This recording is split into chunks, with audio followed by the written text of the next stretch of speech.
Starting the introductory concepts of the calculus. The main content in this video I am going to cover are here: function, geometrical representation of function, limits and continuity, differentiability, geometrical and physical meaning of the differentiability, maxima and minima of a function, integration, geometrical and physical meaning of the integration, concept of integration, asymptotes, curvature, higher order derivatives, differential equations, function of two variables. In fact, in the content you can see there are several topics, and each topic requires maybe more than one lecture. But here in this one particular lecture, I am just going to motivate the subject, calculus. What is the need of this subject, and what are the main things around which this subject has been developed? So the central focus of this subject, calculus, is function. So here you see, suppose I'm writing an expression like this: y equal to f of x. So here I can say that y is a function of variable x. So here x is called the independent variable and y is called the dependent variable. In fact, there is another definition of the function which we say that it is a rule which associates the elements of one set with the elements of with the unique element of the other set. Suppose like this: f from x to y. So here I'm not concerned about such things. So here I'm going to tell you about the very simple notion. If suppose we are writing the function like this, and particularly suppose I take the example that y is equal to x square. So this is the function, you can see. So what we can or I can also denote it like this: f of x equal to x square. So what are the things we can do around this function, or what we can think about this function? The first thing, that this expression can be visualized as a geometrical shape. So everybody at this level, undergraduate level, you know that it is the equation of a parabola. So suppose, that means first I'm talking about the representation, or I can say the geometrical representation. Suppose here this is x-axis origin, y-axis, and you know the parabola of this kind is represented like this. So this is y equal to x square. Fine. So this is the geometrical representation of this function. That means one thing what we have associated with this particular function is the representation. The representation, the geometrical representation is like this. Now another thing, the value of function. Value of the function. We can calculate the value of this function at a particular point or at a particular value of x.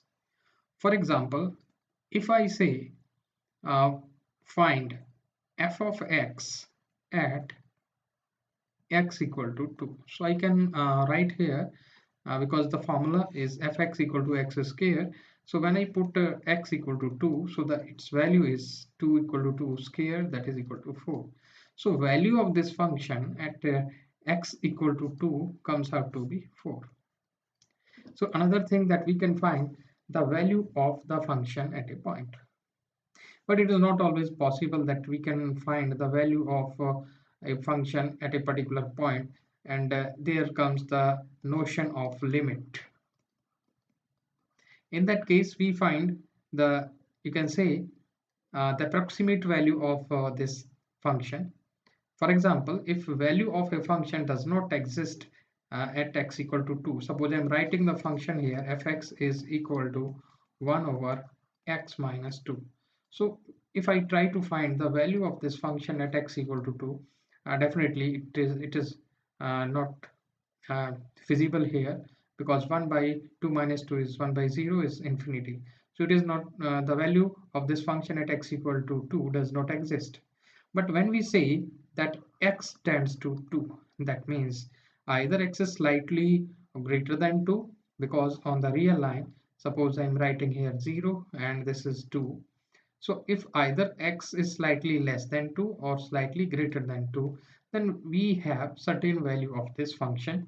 So the value of function when the limit x tends to 2 and we find value here, so it can exist. So you can say if limit of a function exists if value of this at 2 minus and value of the function at 2 plus comes out to be same, right? So here comes the concept of limit. Now because here we are saying that value, if value of this function does not exist at x equal to 2, but the left hand limit is equal to right hand limit, that means limit exists. But if the value of the function also exists at 2 and left hand limit and right hand limit at 2 and is equal to f of 2, then we can say that the function is continuous at that particular point 2. So continuity geometrically means that if I say that here is the point 2 and you are having this function fx is equal to suppose x minus 2 like this is the value here. So function is said to be discontinuous at this point if there is a break, if there is some break in the curve. Only then we say that the function is discontinuous at this point. So particularly you can see that f of 2 does not exist here. So there is a break at this point. So function is discontinuous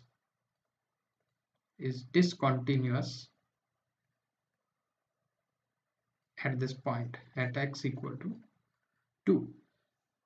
So the concept of limit and continuity is associated with a function of one variable like this. So I'm not going in more details because I have to give you a brief insight of all the topics which I have mentioned here in the content. You can see. So limits and continuity. Similarly, we can talk about the differentiability of the function. A function may be differentiable at a point or may not be differentiable at a point. A function is said to be differentiable at a point if the left hand derivative is equal to the right hand derivative, or we can say the derivative of a function exists at some point x equal to a, then we can say that function is differentiable at this point a. Geometrically, you see, suppose I'm saying that y is equal to f of x, then dy by dx at certain point x equal to a is the slope of the tangent to the curve y equal to f of x. For example, if you are having the curve is like this and here is some point, you say x equal to a.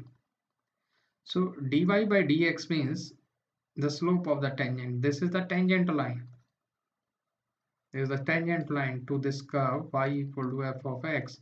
Then at point A, the value represents the slope of the tangent. What is the slope of tangent? The tangent of the angle, that means dy by dx at point x equal to A means tangent of the angle which this subtend with the positive direction of x-axis. So geometrically it represents the slope of tangent, and physically it represents the rate of change of y with respect to x. The physical meaning of this, it represents the rate of change of variable y with change in the variable x. Then another thing that is associated with the with a function is the concept of maxima and minima.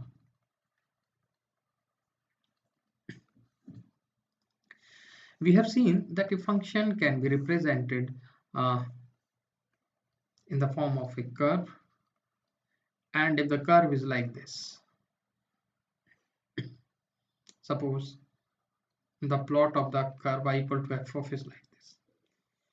So here we can see that there are have certain points at the top, the peak is there and low is there. So this is the point of maxima and this is the point of minima. This is the point of minima. So in this particular curve, if the graph is like this, then you can see that there are several points of maxima and several points of minima. So these are called local maxima and local minima. Suppose if there is some peak which is the highest among them, then this is called global maximum. And similarly, if there is the lowest one somewhere, then this is the which is lowest among all, global minima. So concept of maxima and minima is also associated with a function of one variable. And after this, we can see, because when we are plotting the graph of a function like this, y equal to f of x, and suppose I'm taking some point x equal to a here and x equal to b here, and if I join this and this, so it becomes some the region, and this region is under this curve above the x-axis between the lines x equal to a and x equal to b.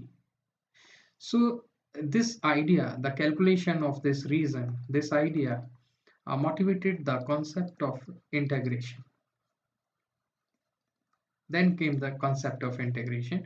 Then how we can find the area of this region? Then you know that area of this region is fx dx, the integration of this between the limit a to b. So the definite integral gives you the area under the curve. This is the geometrical significance of the integration. And the physical significance, you can say, it is the aggregation of this quantity which is represented by this function between certain limits when value of x is ranging from one point to another point. So this is the aggregate value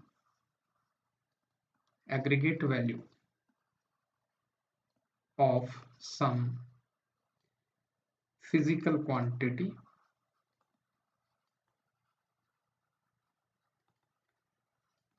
when x ranges from a to b. So these things motivated the concept of integration, which we study in calculus. Further, another concept, geometrically, if we look at the situation, we can think about another concept, that is asymptote. What is asymptote? Suppose a curve is like this, and this is the branch of the curve which is moving infinitely along this x-axis, and it will touch the x-axis when x tends to infinity, and it will touch this. So this x-axis is called the asymptote to the curve. Suppose I am saying this is curve y equal to fx to the curve y equal to fx. Similarly, this y-axis can also be asymptote to the curve if curve is like this. Means this curve may touch this y-axis at when y tend to infinity, and it may also touch it when y tend to minus infinity. Similarly, here we can have the case when x tend to minus infinity. So such a straight line, the straight line which touches the curve at the infinite distance, is called the asymptote to that curve. So these x-axis and y-axis can be asymptote to a curve, and these are called the rectangular asymptotes. So similarly, we can also talk about a oblique asymptote. Suppose this is the branch of a curve, and this is the line, this is the straight line, suppose, and it is touching this curve at the infinite distance, at some infinite point. So this is called the oblique asymptote. So this is another concept that is related to a function, and we study under the subject calculus. Then there is another thing, curvature. Suppose we represent again We are representing this function y equal to fx by this. And suppose there are 2 points, let this is P and another point is Q. From P to Q, let this arc of this curve is ds, and we uh, draw a tangent to this curve, and it is subtending angle, suppose psi 1, and again we draw tangent at P. So this is subtending the angle psi 2, suppose, and let this change in angle is d psi. So the arc rate of change of this tangent, sorry, this not this, d psi by ds. Arc rate of change of this tangent is called the curvature of the curve, and we denote it by k, and 1 upon k, the reciprocal of curvature is rho, is called the radius of curvature.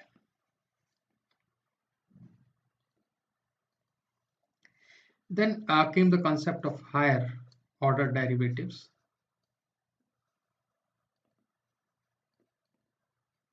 Suppose we have a function y is equal to f of x, and we have the first order derivative dy by dx is equal to f dash x.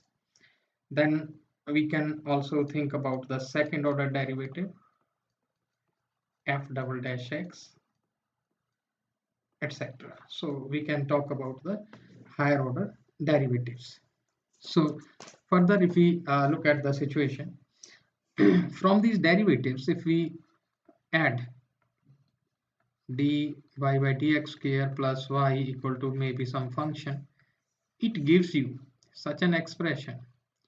This is such kind of equation which involves the derivatives of a function of one variable and derivatives of higher order or first order. Then such an expression is called a differential equation. There are several types of differential equation. I'm not going in the details. I'm just briefing the things which are included in the subject calculus. So this is the differential equation we can form. And if we think about the solution of differential equation, solution means we have to find value of x in term value of y in terms of x. So in fact, it will give you the solution, give you a family of curves, several curves we can obtain. The solution may be like this: y equal to mx plus c. So in that situation, m and c are arbitrary constant. That means it can give you a family of straight lines, right? And here it can be family of parabolas like this. So it depends on the solution. Go on changing the value of m, you can get different parabolas. So in this way, we can have a variety of solutions for one particular differential equation. So this also comes under uh, the subject calculus. So these are the things related to function of one variable. Similarly, we can have function of two variables. Function of two variables, like f of xy is equal to x square plus y square. This is a function of two variables. Or I can also represent z equal to x square plus y square, means z is depending on x and y. So in fact, the representation of this geometrical representation of function of three variables is like this. Suppose this is origin, x-axis, y-axis, and here is the z-axis. So in that case, it will not be a curve, but it will be a surface. It will be a surface. So as we have seen in the case of one function of one variable, um, those concepts can also be studied in the framework of the function of two variables. Then from two variables, we can have many variables, or you can say multiple variables. Means we can talk about maxima and minima of a function of several variables. I can have function of several variables like this: f of x1, x2, x3, and xn. This is the function of several variables, n variables, function of n variables.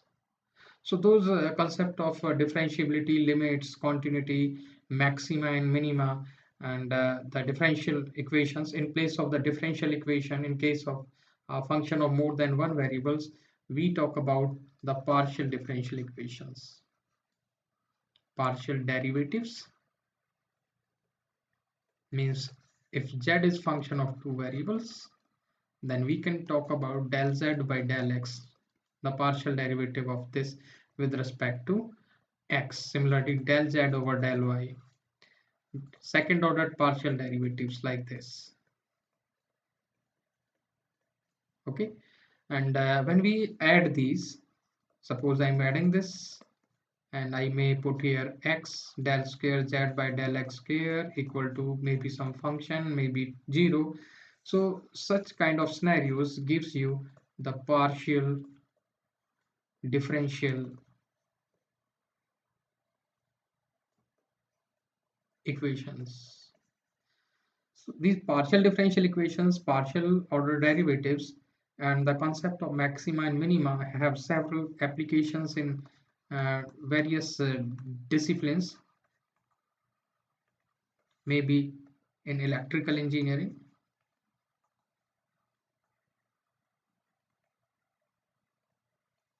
economics, and not only in electrical engineering, the differential equations, electronics and communications,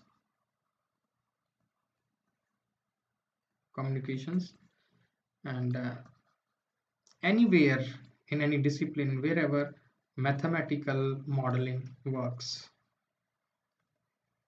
We have several interdisciplinary applications of the notions used in the calculus. Okay, even in management, we have the optimization problems, management or other branches of science and engineering, optimization problems. These also utilize the concepts of the calculus. So that is why this calculus subject calculus is very important for the interdisciplinary applications, and every engineering student must be aware of this, and the students of postgraduate classes in mathematics must also have the deeper knowledge of calculus, because from here it is the basic about the calculus. You can have advanced calculus and the special functions which are based on the notions of the calculus, and they have further extensions in other disciplines. So that is it about this lecture.